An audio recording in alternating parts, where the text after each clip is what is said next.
அருமை தம்பி அஜித்குமார் என்ற இளைஞர் செய்யாத ஒரு குற்றத்திற்காக காவல்துறை ஸ்பெஷல் டீம் என்று சொல்லக்கூடிய காவலர்கள் சட்டத்துக்கு புறம்பாக அவரை தங்களுடைய கட்டுப்பாட்டில் எடுத்து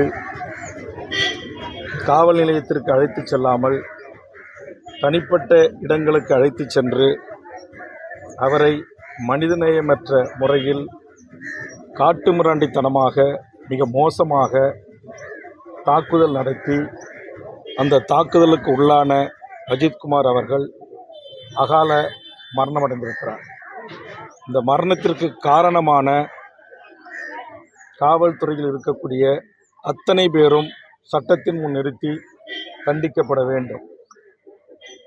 இந்த சம்பவத்தில் இந்த ஸ்பெஷல் டீம் என்று சொல்லக்கூடிய 6 நபர்கள் இதில் ஈடுபட்டதாக அவருடைய குடும்பத்தார் சொல்லுகிறார்கள்.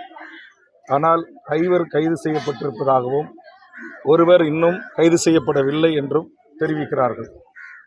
மேலும் சம்பந்தப்பட்ட காவல் நிலைய ஆய்வாளர் மீது இதுவரையிலும் எந்த ஒரு நடவடிக்கையும் எடுக்கவில்லை என்று அவருடைய குடும்பத்தாரும் உறவினர்களும் தெரிவிக்கிறார்கள். எந்த காவல் நிலைய எல்லைக்கு உட்பட்டு இவர் மீது புகார், அதுவும் வாய் வழியாக தெரிவிக்கப்பட்ட அடிப்படையில் இவர் விசாரணை என்ற பெயரில் சட்டத்துக்கு புறம்பாக 24 மணி நேரமாக வைத்து விசாரணை என்ற பெயரில் கொடுமைப்படுத்தி கம்புகள் 2 கம்புகள் ஒடிந்து சுக்குநூறாகின்ற வகையிலும் மற்றும் இரும்பு பைப்புகளாலும் அடித்திருக்கிறார்கள். நேற்றைய தினம் மதுரை உயர்நீதிமன்றம் இதை மிக கடுமையாக இந்த வழக்கை எடுத்துக்கொண்டு சம்பந்தப்பட்டவர்கள் மீது சரமாரியான அரசின் மீதும் காவல்துறை மீதும் கேள்வியை நீதிமன்றம் எழுப்பியிருக்கிறது. பொதுவாக தமிழ்நாட்டில் இதுபோன்ற காவல் நிலைய மரணங்கள், கஸ்டோடியல் டெத், பாலியல் ரீதியாக பெண்கள் விசாரணைக்கு அழைக்கப்பட்டு கற்பழிக்கப்படுவது போன்ற நிகழ்வுகளை தமிழக வாழ்வுரிமை கட்சி மதுரையில் இருக்கிற மனித உரிமை கண்காணிப்பாளர் ஹென்றி டிபன் அவர்களோடு சேர்ந்து தமிழ்நாட்டின் பல்வேறு வழக்குகளை நாங்கள் எடுத்து நடத்தியிருக்கிறோம். சம்பந்தப்பட்ட காவல்துறை கண்காணிப்பாளர் வரையிலும் குள்ளஞ்சாவடி லாக்அப் டெத்திற்காக ஆயுள் தண்டனையை நாங்கள் பெற்று தந்திருக்கிறோம். அதுபோன்று ஒரு காவல்துறை கண்காணிப்பாளரை அவர் செய்த மனித உரிமை செயல்பாட்டுகளுக்காக பணியிலிருந்து நாங்கள் அவரை டிஸ்மிஸ் செய்திருக்கிறோம். இதை செய்ததும் திமுக ஆட்சிதான், கலைஞர் தான் செய்தார். அதுபோன்று அஜித்குமார் அவருடைய இந்த காவல் விசாரணை மரணத்திற்கு காரணமாக இருந்தவர்கள் அவர் எவ்வளவு பெரிய உயர்ந்த பதவியில் இருந்தாலும் மாண்புமிகு தமிழ்நாடு முதலமைச்சர் அவர்கள் உடனடியாக அவர்கள் மீது உரிய கொலை வழக்குகளை பதிவு செய்து தொடர்ந்து அவர்கள் காவல் பணியில் செய்ய விடாமல் தடுப்பதோடு மட்டுமில்லாமல் உரிய விசாரணையை மேற்கொண்டு இதுபோன்ற காட்டு மிராண்டிகள், மனிதநேயமற்றவர்கள் காவல்துறையில் தொடர்ந்து பணி செய்யக்கூடாது. இந்த காவலர்களுக்கு இப்படி இவர் மீது எந்த கேஸ் ஹிஸ்டரியும் கிடையாது.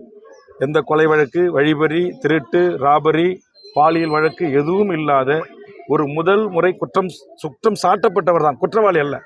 அவரை விசாரிப்பதற்கென்று முறைமைகளை எல்லாம் இன்றைக்கு தூக்கி காலில் போட்டு மிதித்து இவ்வளவு மனிதநேயமற்ற முறையில் வாயில மிளகாத்தூள், அவருடைய பிறப்பு உறுப்புகளிலே மிளகாத்தூள் போன்று மிக மோசமான ஒரு நடவடிக்கையை செய்திருக்கிறார்கள்.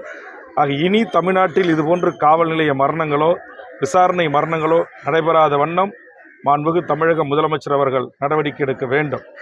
இப்போது 5 கைது செய்திருப்பதை நாங்கள் வரவேற்கிறோம். இதை சிபிஐக்கு விசாரணைக்கு உத்தரவிட்டிருப்பதை நாங்கள் வரவேற்கிறோம். கண்டிப்பாக சிபிஐ இது ஆண்டு கணக்கில் எடுத்துக்கொள்ளக்கூடாது.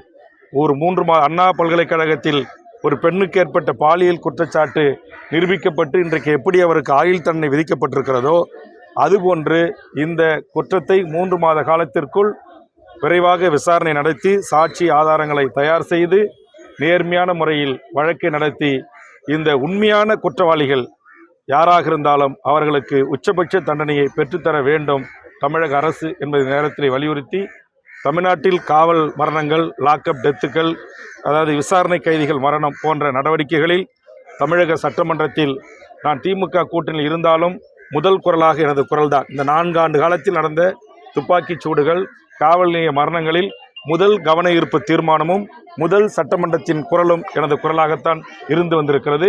அதே போன்று தம்பி அஜித்குமார் அவருக்கும் அவரை இழந்து வாடும் அவருடைய தாய்க்கும் தம்பிக்கும் 1 சென்ட் நிலம் இல்லை, சொந்த வீடு இல்லை, 2 பிள்ளை செல்வனுடைய உழைப்பில் தான் அந்த குடும்பம் நிம்மதியாக மானத்தோடு தன்மானத்தோடு சுயமரியாதையோடு வாழ்ந்து வந்திருக்கிறது.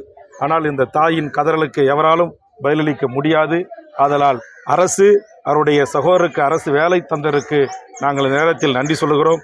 அதே நேரத்தில் உண்மையான அந்த குடும்பத்துக்கு மாண்புமிகு முதலமைச்சர் நேரடியாக தொலைபேசியிலே தொடர்பு கொண்டு தன்னுடைய மன்னிப்பை கோரி வருத்தத்தை பதிவு செய்திருக்கிறார்.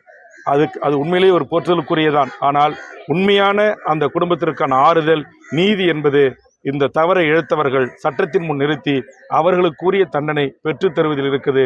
அதை மாண்புமிகு தமிழ்நாடு முதலமைச்சரும் அரசு துறை வழக்கறிஞர் பெருமக்களும் செய்வார்கள் என்று நான் நம்புகிறேன். கண்டிப்பாக இதற்கு நீதி கேட்டு உரிய விடயங்களை எதிர்வரும் சட்டமன்ற மழைக்கால கூட்டத்தொடரில் தமிழக வாழ்வுரிமை கட்சியின் சார்பாக மாண்புமிகு முதலமைச்சர் காவல்துறை உயரதிகாரிகள் கவனத்தை ஈர்க்கின்ற வகையில் எங்களது குரல் ஒலிக்கும். மேலும் இந்த எந்த 1 சென்ட் நிலவளம் இல்லாமல் தன் உழைப்பை நம்பி வாழ்ந்த இந்த குடும்பத்திற்கு ஆறுதல் அளிக்கின்ற வகையில் எங்கள் தமிழக வாழ்வுரிமை கட்சியின் சார்பாக ரூபாய் 1 லட்சம் ரூபாயை அவருடைய தாய் தம்பியின் கரங்களிலே ஒப்படைத்திருக்கிறோம். செய்திகளை உடனுக்குடன் தெரிந்து கொள்ள கீழ்கண்ட கேபிள் மற்றும் டிடிஹெச் நெட்வொர்க்குகளில் எம்நாடு செய்தி தொலைக்காட்சியை காணுங்கள். பாதகம் செய்பவரை கண்டால் நாம் பயம் கொள்ளலாகாது பாப்பா. மோதி மிதித்துவிடு பாப்பா, அவர் முகத்தில் உமிழ்ந்துவிடு பாப்பா. அண்மை செய்திகளை உடனுக்குடன் தெரிந்து கொள்ள இணைந்திருங்கள் எம்நாடு தொலைக்காட்சியுடன்.